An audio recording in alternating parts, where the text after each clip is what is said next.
Hey there YouTube, this is Aaron Shire with Rusty Rails Productions, and I'm gonna be actually doing something different than my normal train videos. My New Year's resolution for this year was to hike a lot more than I usually do. So my next video series is gonna be hiking trails of my home county of Osceola County, Florida.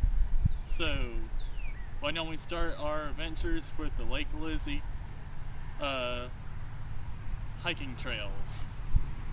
So, without further ado, here we go. The Marsh Loop, it's approximately 1.7 miles, so it's going to be a little hike.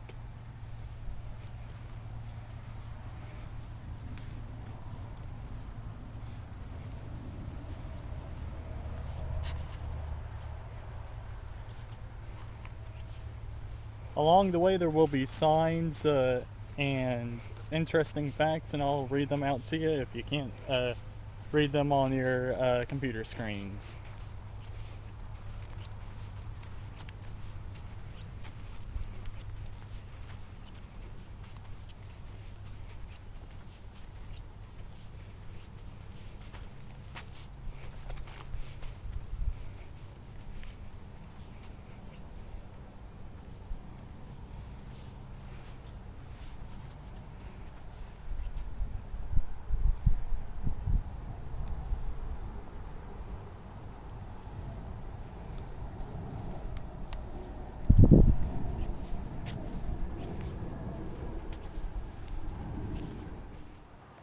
Life in the pines, flatwoods, and high pine communities. Pine flatwoods are characterized by low, flat topography and poorly drained sandy soils, dominated by longleaf pines, slash pines, and pond pines. Open canopy forests can have an understory of shrubs including saw palmetto, gallberry, and a ground cover of wildgrass. High pine communities occur in sandy, hilly upland areas. They consist of longleaf pines mixed with deciduous oaks, such as turkey oak, and a ground cover of wiregrass. Both habitats support a diversity of birds, mammals, reptiles, and amphibians. Adapted by fire.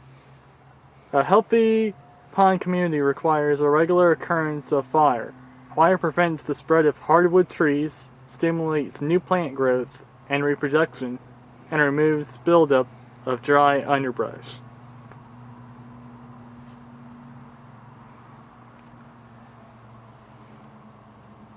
Turpentining. Historically, longleaf pines were scraped for their extract to extract the resin, or gum, which was used to make turpentine and other products.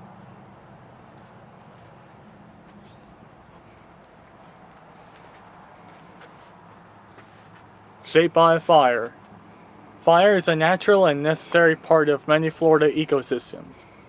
Historically, fires sparked by lightning shaped the state's unique landscape, roads, and urban development. Now, interrupt this natural fire cycle. Florida's fire-adapted communities, including pine, flatwoods, dry prairies, and scrublands, will disappear without the regular fire occurrence. Beneficial fires. Prescribed fires clear out dead vegetation, stimulating new plant growth, and recycles nutrients back into the soil. They also prevent the spread of hardwood trees that shade out native grasses and wildflowers. Certain trees, such as longleaf pine, actually depend on periodic fires for reproduction and rapid growth. Many animals rely on fire-adapted habitats for food and shelter. Prescribed fire. Just as the doctor prescribes medicine for the health of a body, land management land managers prescribe fires for the health of biological communities. Fires are prescribed only under specific controllable conditions, when the wind, weather, and humidity are just right. By imitating the natural fire cycle that shaped Florida's landscape, prescribed fires help ensure the survival of a fire-adapted ecosystem.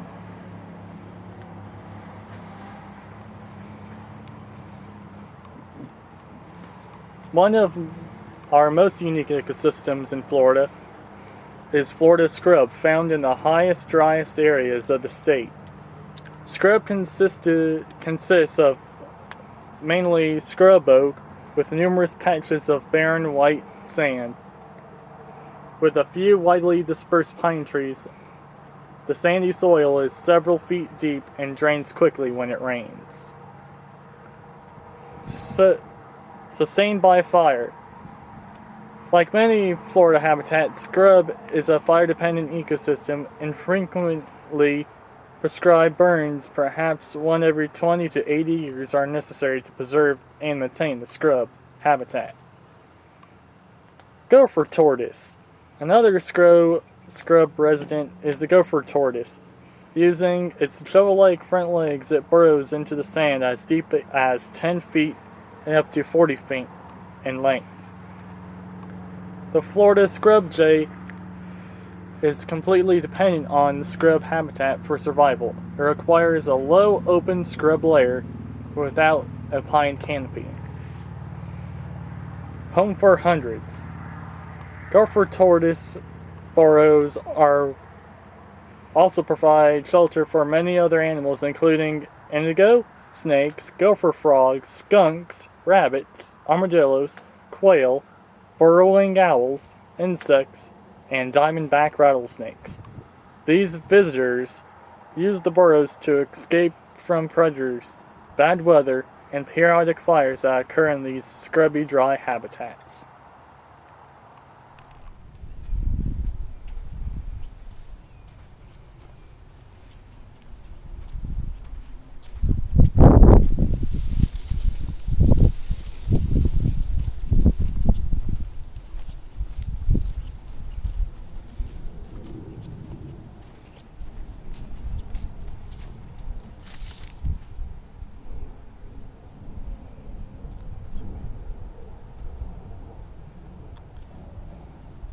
The saw palmetto generally grows in dense stands in pine and scrub forest, with the stems creeping along the ground.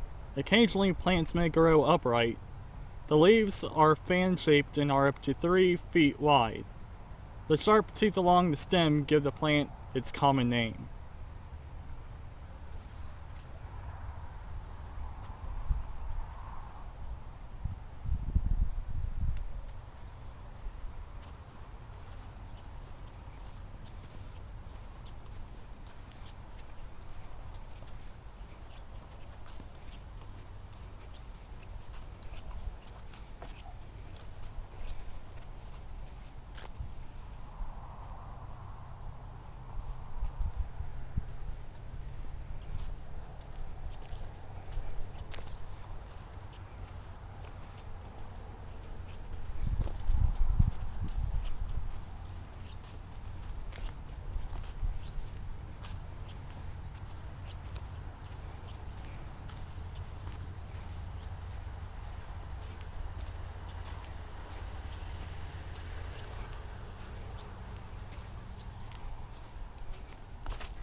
Wiregrass is a carpet of wildgrass is common ground covering pine, flatwoods, and sandhills.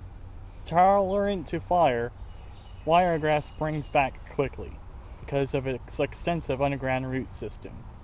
The wiregrass is a perennial grass that grows in thick bunches.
We are now at the half-mile mark.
The wildlife we may see along the trail here could be the barned owl, the red-shouldered hawk, a red-bellied woodpecker, gopher tortoise, the gray squirrel, wild turkeys, white-tailed deer, and the marsh rabbit. Watching wildlife can be a lot of fun. While wildlife creatures are exclusive and wary, so you will need to move slowly and quietly. Early morning and late afternoon are usually the best times to see wildlife. A pair of binoculars is helpful, and even if you don't see animals, you may see signs of its presence, such as tracks, scat or droppings, or feathers. And listen, in nature you can hear a symphony of sounds.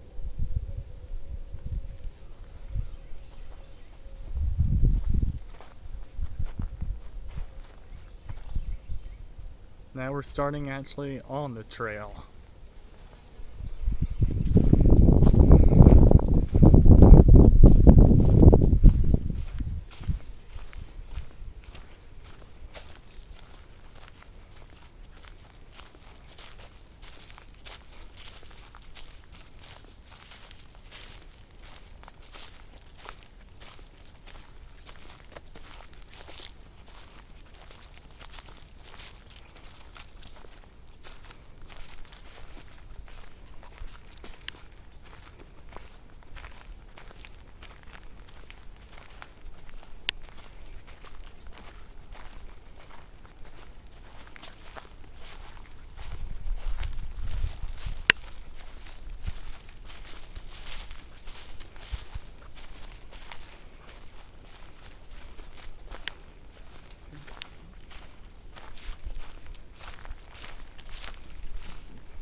And here's beautiful Lake Lizzie.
Be on the lookout for any animals. Last time I came through here, there was white-tailed deer.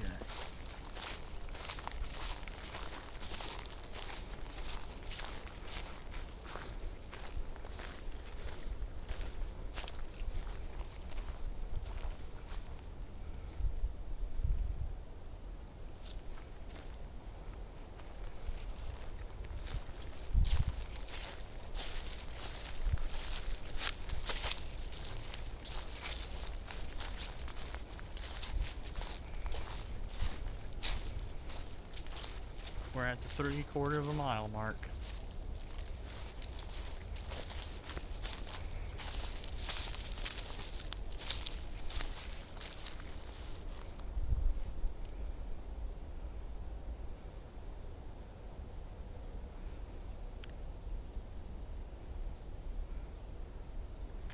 This was the section that I actually saw the white-tailed deer last time.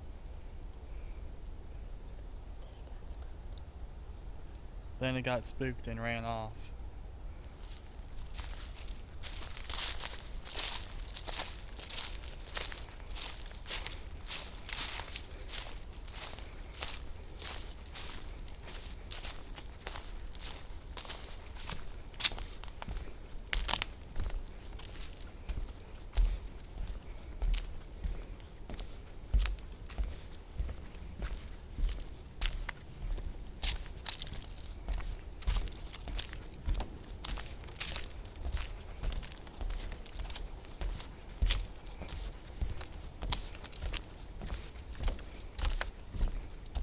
It's been a while for a sign, and here's one right now. Animal tracks. Even when you don't see an animal, you are aware of its presence by the signs it leaves. The tracks are probably the most positive identification left behind, because every animal's tracks are distinct. See if you can find any of these tracks and discover what has passed here.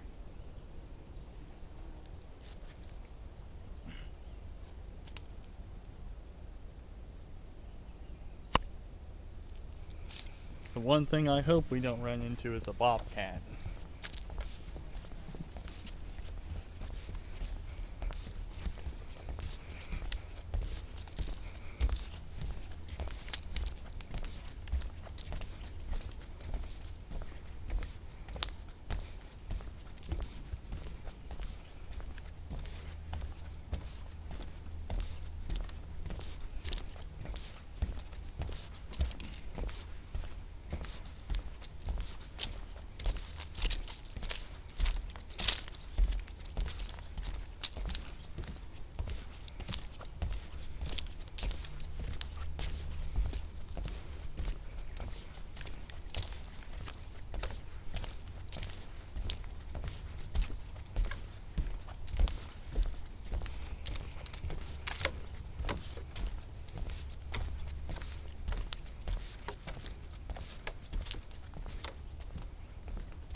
The slash pine is a very common, fast-growing tree. It is grown for timber and pulp wood used in production of paper products. The 8 to 12-inch leaves occur in clusters of 3 to achieve the glossy brown cones that are 3 to 6 inches long.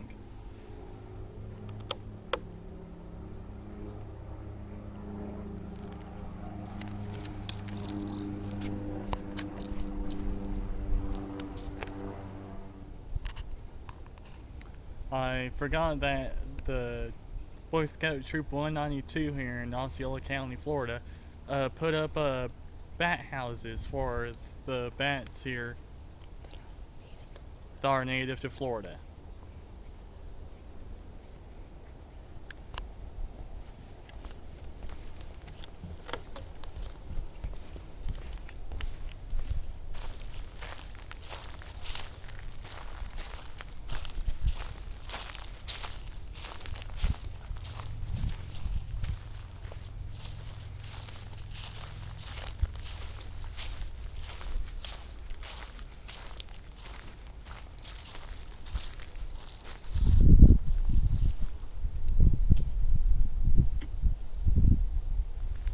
That tree looks like it has been through some wars.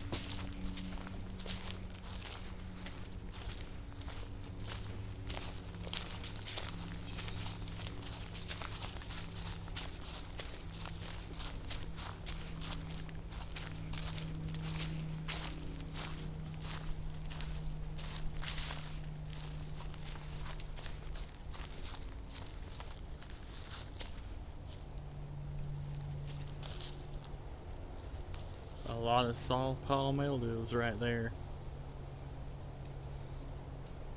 Now here comes the hard part, walking up the hill.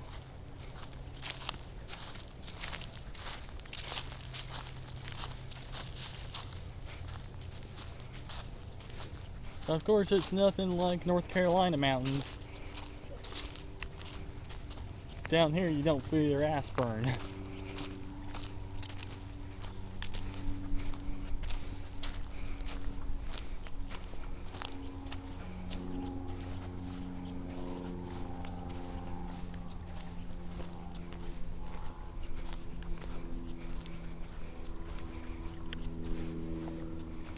We're actually getting close to the end of the trail now. So let's keep walking.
Looks like horses came through here.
Even though we didn't see any animals, you should always be on alert when you're hiking, because you never know where they might turn up. Especially bobcats. Be wary of those.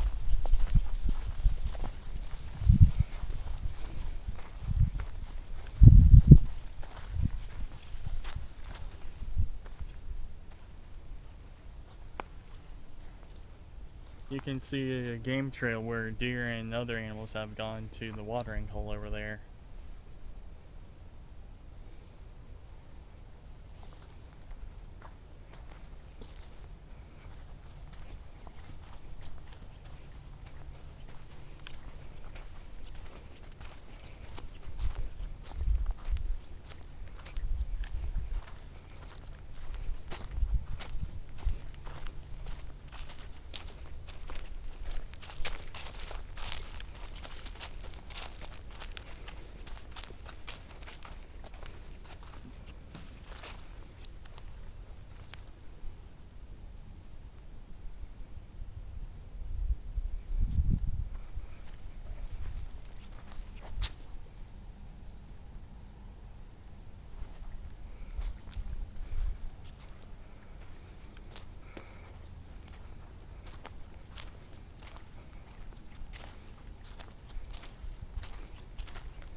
Well, that's the Marsh Leaf Trail, so we'll start heading back to the beginning.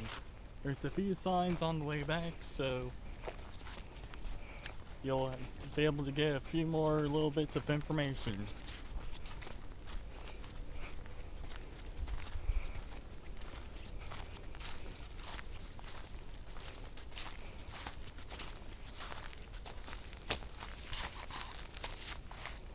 Sand live oak is an important member of the dune community. The sand live oak is a common species along the coast. It's a shrub-sized to medium-sized tree with thick, leathery, evergreen leaves that are usually rolled downward.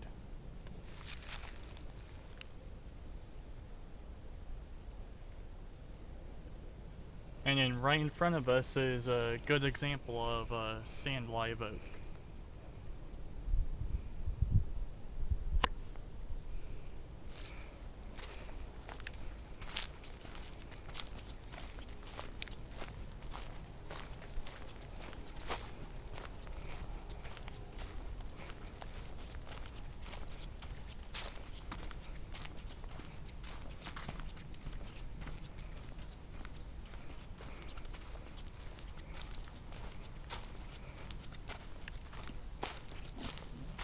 Horse droppings.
It ain't that bad today. It's only like 76 degrees out.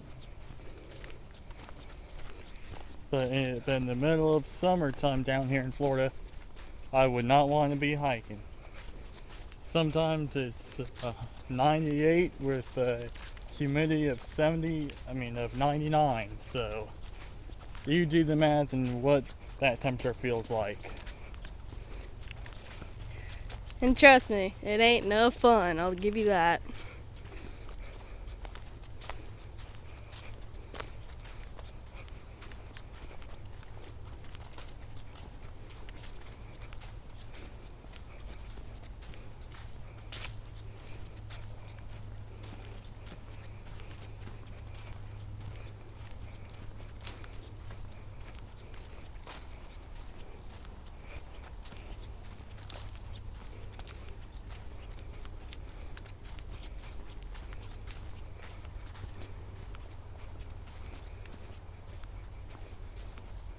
like I said before, even though we didn't see any animals on the way to the trail, on the way back we may see some.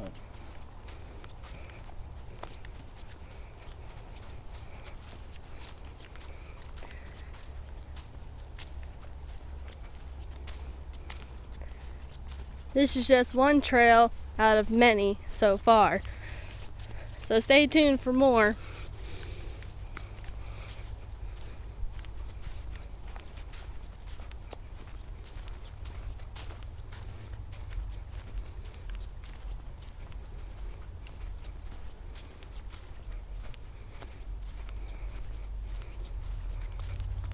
There are a total of 4 trails here at the Lake Lizzie Preserve. The one that we just did, which is a mile 7, and the other 2 are 3 miles, and the other one is 6 miles. So on a later date, we'll do those ones.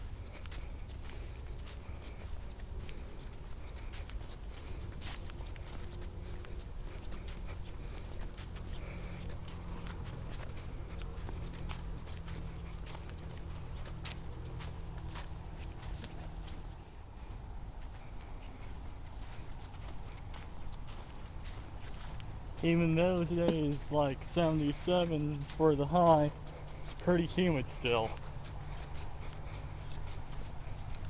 It feels like 85 out here right now.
We're getting closer to the end now, guys, so this video is almost over.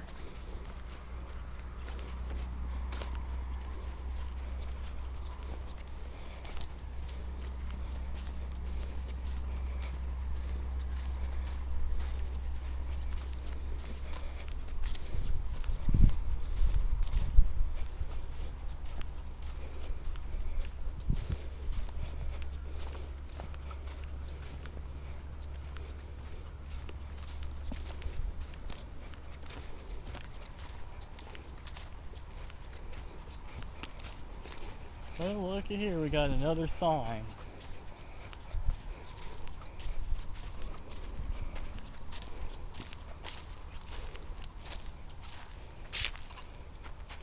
A sand pine. As the name indicates, this pine grows in sandy soils. The needles are found into the trees and are 2 to 3 inches long. The cones stay on the trees for a long time, sometimes even becoming embedded in the wood. This species is important for pulpwood use and productions of a wide variety of paper products.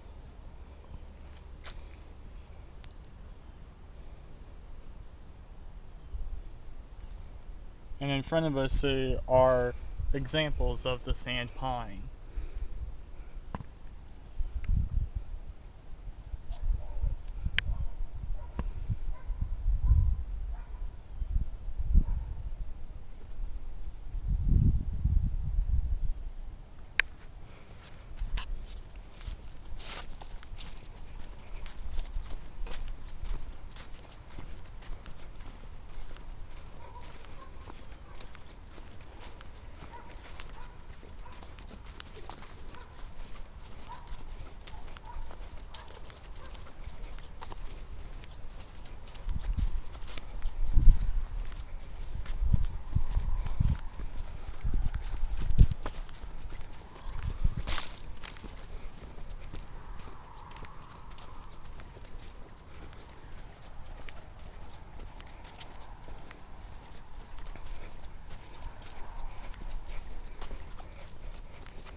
Well, guys and YouTube fans, looks like our hike is just about over.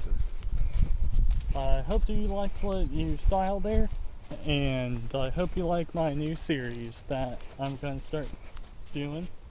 So, if you do, hit that like button. If you don't, hit that dislike button. Well, I'll see you on the next trail. See you later.